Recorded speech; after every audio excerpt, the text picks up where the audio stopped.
Ihaka, tēnā kōrero mai, nohe a koe, ko wai koe.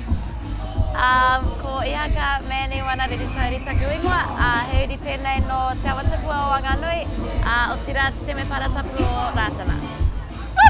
So this was your first time at Kori Koanga, Yeah. performing at this kaupapa.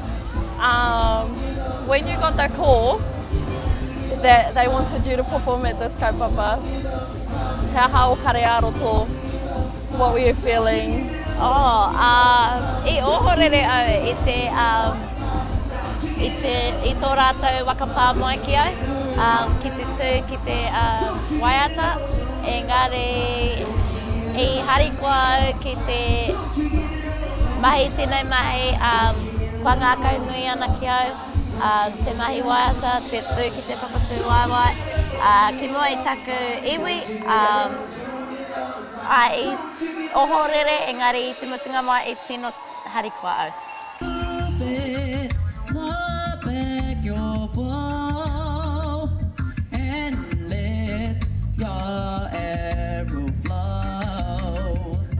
He wawata o mō ngā tau kahike mai. Do you have any gigs that you want to perform at or? E harai te mea he tū, he wawata kia tū, engari titi wawata oku kia tuhi aku ake waiata. Kia wakaputaina ki te ao, I aku reka.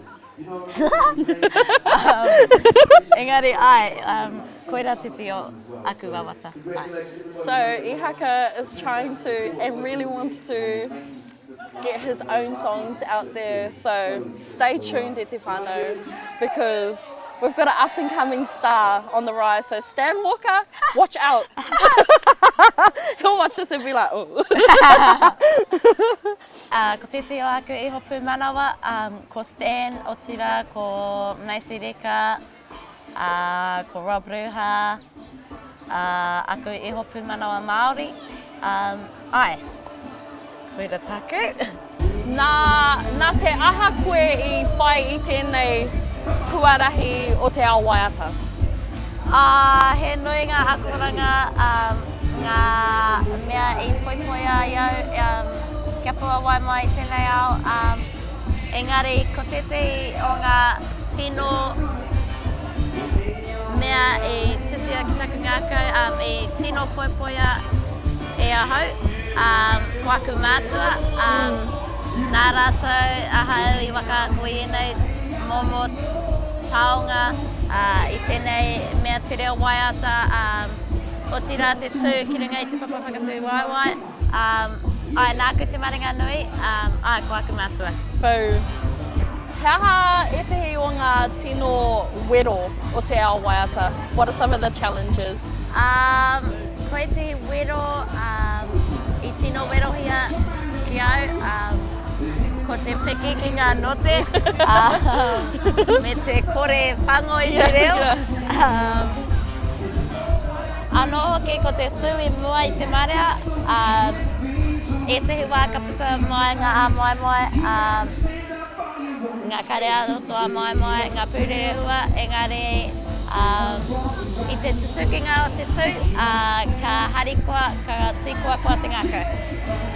I was just going to say, for someone so young, he can just like speak and speak and speak. I've had so many interviews and people were like, but you're just like, yeah, and ko tēnei, and I'm like, Mercy.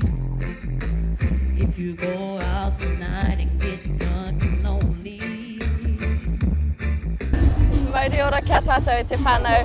Tēnei rā ko Ihaka Whanarere Tauri. He mokopuna no te awa tupu o Whanganui. He mokopuna he pononga no hoki o te iwi morehu o Rātana. No reira, tēnā rā tātou katoa. Mauri ora.